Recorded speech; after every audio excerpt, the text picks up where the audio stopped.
Hi, hello, నమస్తే. నేను మీ కార్తీక్. సర్వం శక్తిమయం. సో, ఈ సిరీస్‌తో మనకి కంప్లీట్‌గా 'శక్తిపీఠాలు' సిరీస్ కంప్లీట్ అయిపోతుందండి. Last video but most interesting video అనమాట ఇది. సో, ఈ వీడియోలో మనం పాక్ ఆక్యుపైడ్ కాశ్మీర్‌లో ఉన్న సరస్వతి పీఠం గురించి, అలాగే వారణాసిలో ఉన్న ఈ యొక్క విశాలాక్షి అమ్మవారి గురించి తెలుసుకోబోతున్నాం అనమాట. 2 కొంచెం డిఫరెంట్ కేటగరీస్ చూసారా? పాక్ ఆక్యుపైడ్ కాశ్మీర్ అక్కడ అమ్మవారికి మనకి సరైన పూజా కార్యక్రమాలు కూడా జరగవు. అదే ఇప్పుడు మనకి ఇప్పుడు మనం విశాలాక్షి గురించి మనం మాట్లాడుకుంటే అమ్మవారికి రోజు కూడా నిత్యోపచార పూజలు, అలాగే మన హిందుత్వంకి మెయిన్ పిల్లర్ మనకి కాశీ అని చెప్తూ ఉంటారు. సో, 2 డిఫరెంట్ శైలి అన్నమాట. ఈ 2 డిఫరెంట్ థింగ్స్ గురించి మనం ఈ వీడియోలో మాట్లాడుకోబోతున్నాం అనమాట అండి.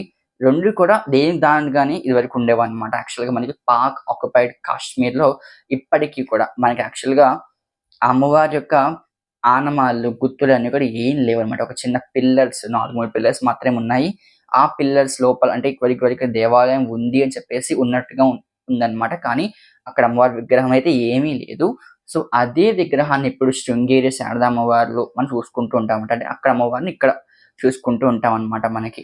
కాశ్మీరీ సరస్వతి అని చెప్తూ ఉంటారు కదా! సరస్వతి అమ్మవారు అంటే ఎలా ఉండేదంటే అక్కడ పూర్వం ఇప్పుడే కాదండి మనకి ఇదివరకు మన తాత ముత్తాతల టైంలో ఈ కాశ్మీర్ అంటే ఎలా ఉండేదంటే సర్వ విద్యాలకి ఆధిపత్యంగా సర్వ విద్యాలకి అలాగే సర్వ శక్తులకి, ఈ యాగాలకి, వేదాలకి ఆనవాలుగా ఈ ప్లేస్ అనేది ఉండేదన్నమాట. ఇక్కడ ఈ ప్రాంతాన్ని మనం శారదా నగరం అని కూడా చెప్తూ ఉండేవారనమాట అండి. ఈ శారదా నగరం అంటే ఇక్కడ మనకి విశ్వవిద్యాలయం కూడా ఉంది. యాక్చువల్‌గా ఇదివరకు మనకి చాలా ఓల్డ్ ఫస్ట్ విశ్వవిద్యాలయం మనకి కాశ్మీర్ అంటే పాక్ ఆక్యుపైడ్ కాశ్మీర్‌లో ఇప్పటికి కూడా ఇదివరకు ఉండేదన్నమాట.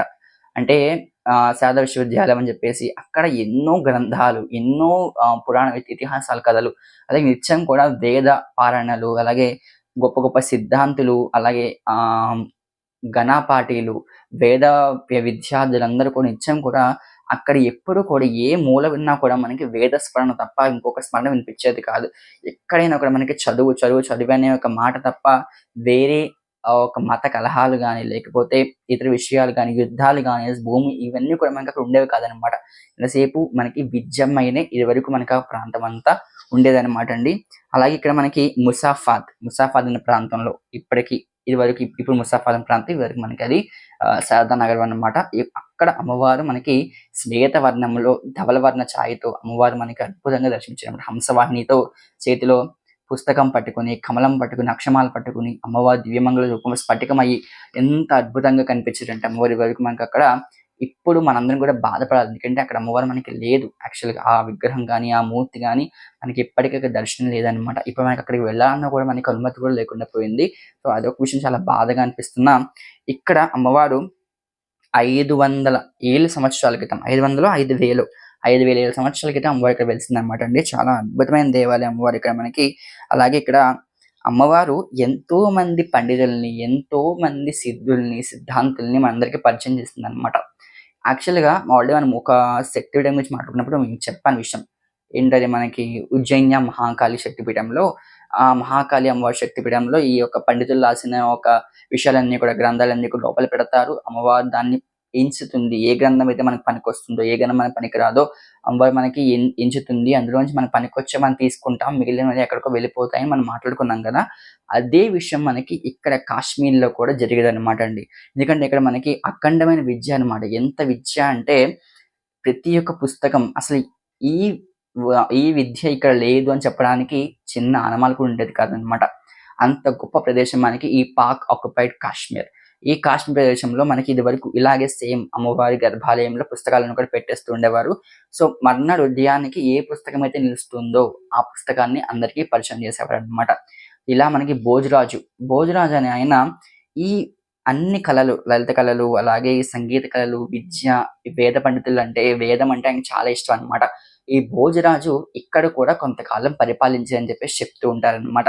ఈ భోజరాజు యాక్చువల్‌గా ఎంతో మంది పండితుల్ని అందరిని కూడా సత్కారాలు చేస్తూ ఉండేవారన్నమాట. అలాగే ఆయన ఆస్థానంలో మనకి ఏకసంతాగ్రహి, ద్విసంతాగ్రహి, త్రిసంతాగ్రహి అని ముగ్గురు ఉండేవారన్నమాట. ఏకసంతాగ్రహి అంటే ఏంటంటే మనకి సపోజ్ ఎవరైనా ఒక పండితుడు వచ్చి ఏమైనా కవిత గాని, కావ్యం గాని చెప్తే వెంటనే చెప్పేస్తారు.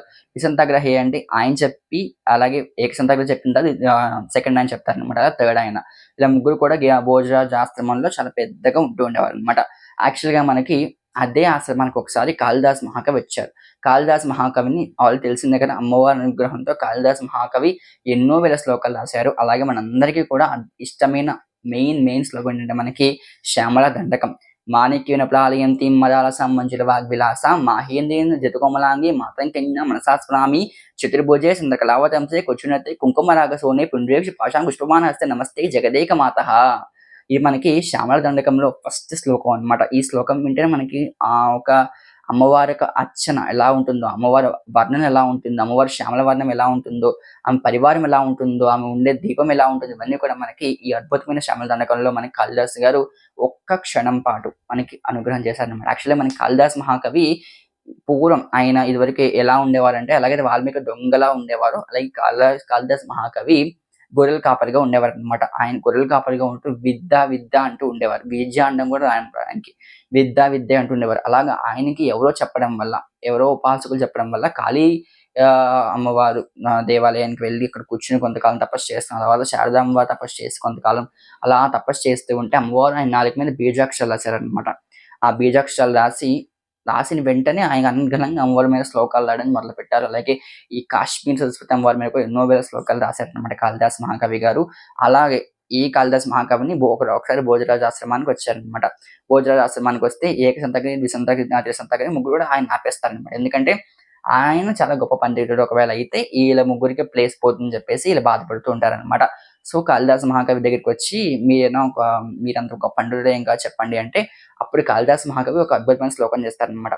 హంస ఎలాగే తెల్లగా ఉంటుందో, పాలు ఇలా తెల్లగా ఉంటాయో, అలాగే సముద్రంలో ఈ యొక్క పాల సముద్రంలో పాలు ఎంత తెల్లగా ఉంటాయో, అలాగే ఈ భోజరాజు వారి కీర్తి కూడా అంత తెల్లగా ఉంటుందని చెప్పేసి, తెల్లాంటివానికి స్వచ్ఛంగా ఉంటుందని చెప్పేసి చెప్తారనమాట. అప్పుడు అనుకుంటాడు, ఆ అబ్బాయి ఇంత పెద్ద కవిత్వం ఏం కాదులే అని చెప్పేసి, ఈ కాళిదాస మహాకవిని ఆళ్ళ ముగ్గురు కూడా లోపల రానిస్తారు. రానిచ్చిన తర్వాత వీళ్ళ ఏకసంధాగ్రహకి ఏంటంటే మనకి టకారము, చకారము, నకారము అలాగే టకారము, డకారం కూడా పలకవన్నమాట. పలకపోతే ఏమవుతుందంటే లోపల తీసుకొస్తారు. సో, ఈయన ఒక కవిత్వం చెప్తారు. కవిత్వం చెప్పేసరికి ఫస్ట్ టైమ్ చెప్పలేకపోతాడు. కానీ ఆయన టకారం, చకారం, డకారాలు పలకవు కాబట్టి చెప్పలేకపోతారనమాట. అప్పుడు భోజరాజుకి అర్థమవుతుంది ఈయన గొప్ప పండితుడు అని చెప్పేసి అర్థమవుతుందనమాట. ఆ పండితుడు కాబట్టి ఆయన సత్కరిస్తారు.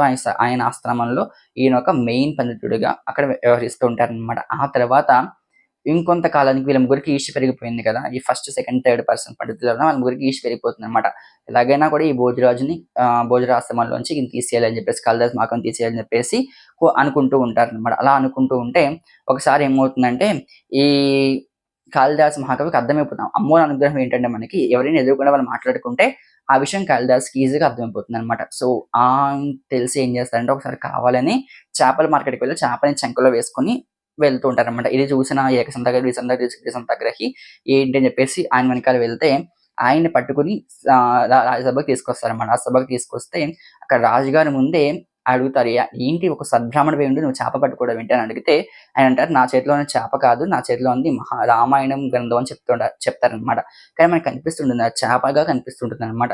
కానీ ఎందుకు ఈ వాసన వస్తుంది ఏంటి అంటే రామాయణ గ్రంథంలో ఉన్న అద్భుతమైన పరిమళాలని చెప్పేసి చెప్తూ ఉంటారనమాట. అలాగే ఎందుకంత రక్తం కారుతుంది, ఆ చేప నుంచి రక్తం కారుతుంది ఏంటి అంటే ఇది మనకి కిష్కింధకాండలో మనకి ఆ కిష్కింధకాండ యుద్ధకాండ జరిగిన ఈ యొక్క రామబాణాల తాలూకు ఈ యొక్క రక్తం అని చెప్పేసి చెప్తూ ఉంటారు. అలాగే ఏంటి వాసన వస్తుంది అంటే ఈ నుంచి వచ్చే పరిమళం అని అలా ఎన్నో అబద్ధాలు చెప్తూ ఉంటారనమాట. ఏదో ఒకసారి నాకు ఇవ్వండి అని భోజరాజు గారు అడిగితే, ఆ భోజరాజు చేతికి ఈ చేప వెళ్ళేసరికి అది రామాయణ గ్రంథంగా మారిపోతుంది. అప్పుడు అర్థమవుతుందనమాట. ఈయన ఎంత గొప్ప ఉపాసకులు, అమ్మవారు ఈయన ఎంతగా అనుగ్రహించని చెప్పేసి ఆయనకప్పుడు అర్థమవుతుంది. అప్పటి నుంచి కాళిదాస మహాకవి అమ్మవారి భక్తుల్లో మెయిన్ ఆయనగా అక్కడ ఉండి, అలాగే ఈ భోజరాజు ఆశ్రమంలో పెద్ద పండితుడిగా ఎంతగానో గొప్ప ఘనాపాటిగా అక్కడ పేరు పొందారనమాట. ఈ విధంగా శారదామ్మవారు ఎంతో మంది భక్తులని అనుగ్రహం చేస్తూ వచ్చింది. అలాగే శారదాంబ గురించి మనం మాట్లాడుకుంటున్నాం కాబట్టి, ఇప్పుడు మనకి శారదా పీఠంగా భావించే శృంగేరి జగద్గురులు శ్రీ వీరశేఖర భారతి మహాస్వామి అలాగే భారతీయ మహాస్వాములు ఇద్దరు కూడా మనకి ఈ శృంగేరి పీఠంలోకి ఇప్పుడు మనకి మెయిన్ గురువుగారులు వ్యవహరిస్తున్నారనమాట. ఈ జగద్గురులు వాళ్ళ యొక్క కనుసైజ మధ్యలో మనందరం కూడా నడుస్తూ ఉన్నాము. చాలా అద్భుతమైన అనుభూతి మనకి శృంగేరిలో పొందుతూ ఉంటాం అనమాట అండి. నిజంగా చాలా మెయిన్ ప్లేస్ భక్తికి మెయిన్ ప్లేస్ శృంగేరి అని కూడా చెప్తూ ఉంటారు చాలామంది. ఈ శృంగేరిలో శారదా అమ్మవారు ఎలా ఉంటుందంటే మనకి అమ్మవారు ధవళవర్ణ ఛాయతో కనిపిస్తుంటుంది.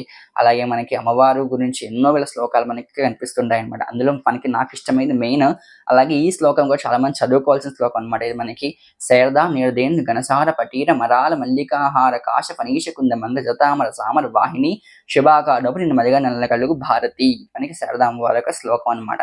డిస్క్రిప్షన్లో ఇస్తాను. ఒకసారి ఈ శ్లోకం కూడా నేర్చుకోండి. సరస్వతి పూజకి బాగా పనికొస్తుంది అన్నమాట ఈ శ్లోకము. ఆ తర్వాత నెక్స్ట్ మనకి వచ్చేసి అమ్మవారు ఎవరంటే వారణాస్యాం విశాలాక్షి.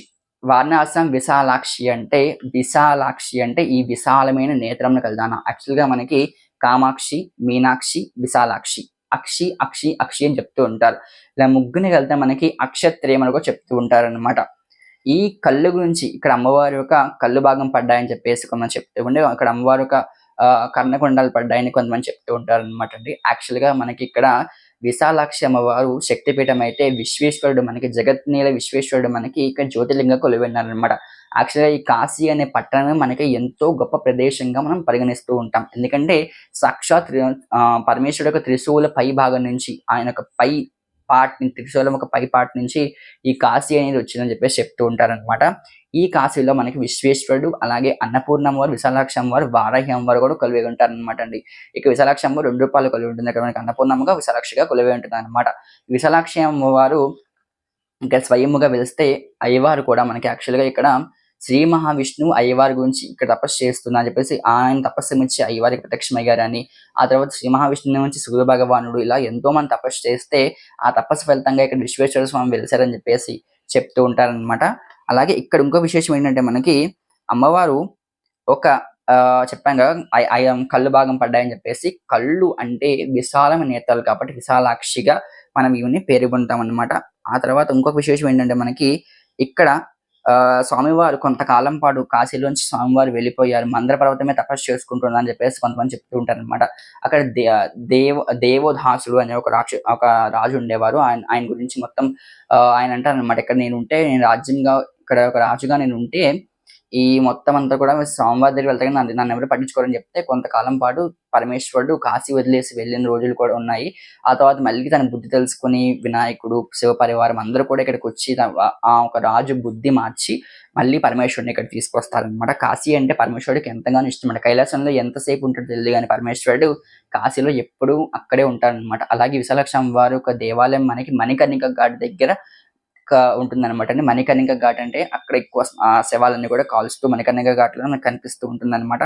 ఇక్కడ అమ్మవారు మనకి 2 రూపాల్లో కొలువై ఉంటుందన్నమాట. ఎందుకంటే మనకి కనిపించే మూర్తి ఏదైతే ఉందో కాశీలో విశాలాక్షి అమ్మవారి గర్భాలయంలో కనిపించే మెయిన్ మూర్తి ఏదైతే ఉందో అది మనకి ప్రతిష్ఠించిన మూర్తి అన్నమాట. వెనకాల మనకి కొంచెం వంగి అర్చకులను అడిగి వెనకాల చూస్తే మనకి ఇంకొక మెయిన్ స్వయంభూగా వెలిసిన విశాలాక్షి అమ్మవారు మనకు కనిపిస్తుంటుందన్నమాట అండి. ఈ మెయిన్ మూర్తిని మనకి ఆదిశంకరాచార్యుల వారు జగత్ యాత్ర చేస్తున్నప్పుడు అక్కడ మెయిన్ మూర్తిని ప్రతిష్ఠించారనమాట. ఆ వెనకాల ఉండే మూర్తి ఏదైతే ఉందో ఆమె మనకి స్వయంభూగా వెలిసిందన్నమాట అండి. ఇక్కడ ఆదిశంకరాచార్యులు మళ్ళీ శ్రీచక్రం కూడా ప్రదర్శించారు. ఈ విధంగా మనకి విశాలాక్షి అమ్మవారి గురించి కాశీలో ఎంతగానో పేరు పొందిందన్నమాట. అంటే మనకి సప్త మోక్షపురుల్లో మనకి ఒకటి మనకి కాశీ అన్నమాట.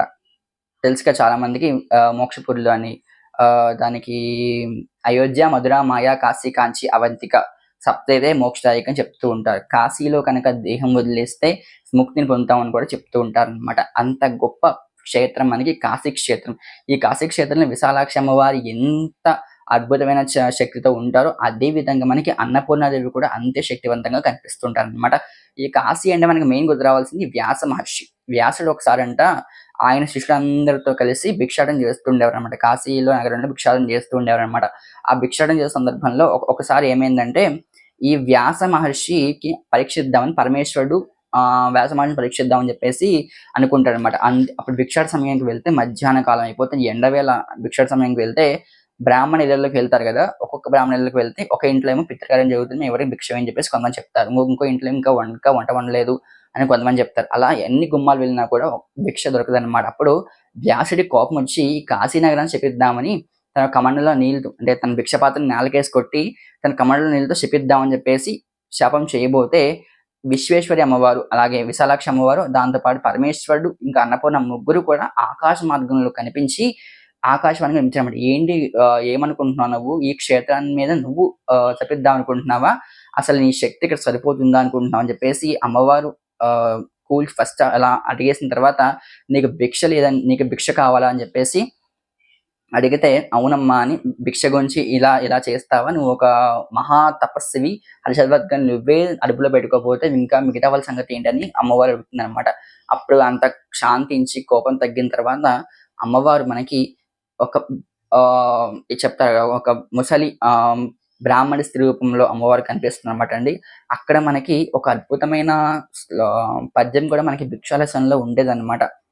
కాశికా నగర హాటక పీఠ శిఖాధరుడ ఈ యాదిమ శక్తి సమయవర ఇటు రమ్మని పిలిచే హస్తజన్యాతర లీల రత్నగజాభరణములు గల్లు గల్లునని చెప్పేసి మనకి ఈ యొక్క భిక్షాలసనంలో మనకి ఫస్ట్ శ్లోకం అనమాట ఇది. చాలా అద్భుతంగా ఉండేది. అంటే దీని అర్థం ఏంటంటే మనకి కోపంగా ఉన్న వ్యాసుడిని అమ్మవారి యొక్క బ్రాహ్మణ స్త్రీ రూపంలో మారి ఓ సమయవర, ఓ మునివర ఇటు రమ్మని పిలిచే. అంటే ఆ అమ్మవారు రా మా ఇంటికి భోజనానికి రా అని చెప్పి పిలుస్తుందనమాట. పిలిస్తే తన చేతికున్న బంగారు గాజులు గల్లు గల్లున అని చెప్పేసి శబ్దం వచ్చినాయనమాట. ఇది మనకి శ్రీనాథుడు రాసిన భిక్షా పాఠంలో మనకి ఫస్ట్ శ్లోకం అనమాట అండి. ఈ విధంగా మనకి కాశీ క్షేత్రం అనేది మనకి ముక్తిదాయకం. ఈ కాశీ క్షేత్రంలో మరణించిన, కాశీ క్షేత్రంలో కొంతకాలం పాటు ఉన్నా కూడా మనకు అద్భుతమైన ఫలితాలు కలుగుతాయని చెప్పేసి చెప్తూ ఉంటారు. అలాగే కాశీలో మనకి 9 రోజులు నిద్ర చేస్తూ ఉంటారు. తల్లి గర్భం నుంచి నిద్ర చేసినట్టుగా మనకి పరిగణిస్తూ ఉంటాం అనమాట. సో 9 రోజులు నిద్ర చేస్తున్నారు. మన ప్రాంతం మనకొస్తే అప్పుడే ఫ్రెష్‌గా మనం మళ్ళీ మన జీవితం స్టార్ట్ చేసినట్టుగా అనిపిస్తుందన్నమాట అండి. సో ఇంత ముక్తిదాయకం, ఇంత అద్భుతమైన ప్రదేశాలు, ఇన్ని శక్తి పీఠాలు మన భారతదేశంలో ఉండడం, మన ఈ భారత ఖండం మీద పుట్టడం అనేది మనకు అదృష్టం అన్నమాట. సో ఎంతో మందికి చూడాలని ఉంటుంది కదా! శక్తి పీఠాలు దర్శనం చేసుకోవాలి. వాటిని మనం చూడాలని అంతమంది తపస్సు అని చెప్పం గానీ చాలా మంది కోరికగా ఉంటుంది. కానీ అమ్మవారు ఎప్పుడు అనుగ్రహం చేస్తే మనం అప్పుడే చూడగలమండి. సో, ఈ 18 శక్తిపీఠాలు సీరీస్‌ని యాక్చువల్‌గా స్టార్ట్ చేసే ముందు నాకు చాలా భయమేసింది. ఎందుకంటే, నేను కంటెంట్ ఎలా ఎలా ఎలా ఇవ్వగలుగుతాను? నాకు రిసోర్సెస్ ఎక్కడి నుంచి వస్తాయి? ఎలా చెప్తాను? ఎలా షూట్ చేసుకోవాలి? రోజుకి యాక్చువల్‌గా నేను రోజుకి 4 వీడియోలు అంటే 2 చెప్తాను. అంటే 4 కంటెంట్‌లు రాసుకొని 2 వీడియోలు నేను చేయడం. అది రెండిటిని కంబైన్ చేసి వీడియోలో పెట్టడం. అంటే కనెక్షన్ మిస్ అవ్వకుండా చూడడం. ఇవన్నీ కూడా చాలా పెద్ద టాస్క్‌గా నాకు ఫీల్ అవుతుండేవాడిననమాట. అండ్ మా ఫ్రెండ్ ఎడిటింగ్ గూడా అదే విధంగా జరగడం కూడా చాలా మనకి పెద్ద టాస్క్ అనమాట అండి. ఇదంతా కూడా మనకి ఫోటోస్ కలెక్ట్ చేసుకోవడం, దానికి యానిమేషన్ యాడ్ చేయడం, వీడియోలో పెట్టడం ఇవన్నీ కూడా చాలా పెద్ద టాస్క్ అనమాట. కానీ మీ అందరూ దీని గురించి సపోర్ట్ చేస్తారు అని మనస్ఫూర్తిగా కోరుకుంటున్నాను. యాక్చువల్‌గా ఈ 18 శక్తిపీఠాలని ఈ 9 వీడియోల రూపంలో పెట్టడం అనేది చాలా మంచి ఐడియా వచ్చింది గదా! సో, నెక్స్ట్ దీనికి మీరు సపోర్ట్ చేస్తే ఇంతే దానికి మీరింకా ఈ శక్తిపీఠాలకి ఎంత రీచ్ ఇస్తారో నాకు తెలీదు. ఒకవేళ మీకు రీచ్ బాగా ఇస్తే నెక్స్ట్ కార్తీక మాసంలో 12 జ్యోతిర్లింగాల గురించి చేద్దామని, అలాగే పంచనామ క్షేత్రం గురించి చేద్దామని ఎంతగానో కోరికగా ఉంది. సో, మీరు రెస్పాన్స్ బట్టి మేము నెక్స్ట్ ప్రొసీడ్ అవ్వడానికి ట్రై చేస్తామనమాట. సో, నాకు తెలిసి మీ అందరికి కూడా ఈ శక్తిపీఠాల సీరీస్ నచ్చిందనుకుంటున్నాను. సో, ఇంతటితో మన శక్తిపీఠాల సీరీస్ కంప్లీట్ అయిపోయాయండి. మొత్తం 18 శక్తిపీఠాలు మనం 9 డేస్‌లో కంప్లీట్ చేసేసుకున్నాము. దర్శనం చేసుకోవడం చాలా కష్టం గానీ వినడం ఎంతసేపు చెప్పండి. సో, ఈ 9 శక్తిపీఠాలని మనస్ఫూర్తిగా ఈ 10 రోజుల పాటు ఎవరైనా విననా, వినకపోయినా యాక్చువల్‌గా మీకు ఈ దసరా అయిపోయిన తర్వాత కూడా ఈ శక్తిపీఠాల నుంచి మీరు తెలుసుకోవచ్చనమాట. ఎవరైనా బిజీలో ఉంటే దసరా పూజలు బిజీలో ఉంటే తర్వాత ఎనుకో వీడియోస్ పెట్టుకొని చూడండి. ఎంతో అద్భుతమైన కంటెంట్ మీకిచ్చాము.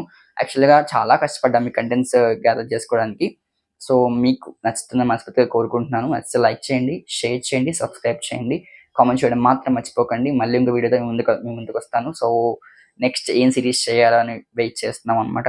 సో, ఖచ్చితంగా ఏం చేసినా కూడా ది బెస్ట్ చేస్తామని మీకు ప్రామిస్ చేస్తున్నాను. సో, మళ్ళీ వచ్చే వీడియోలో కలుసుకుందాం. శ్రీమాత్రే నమః. జై శ్రీరామ్.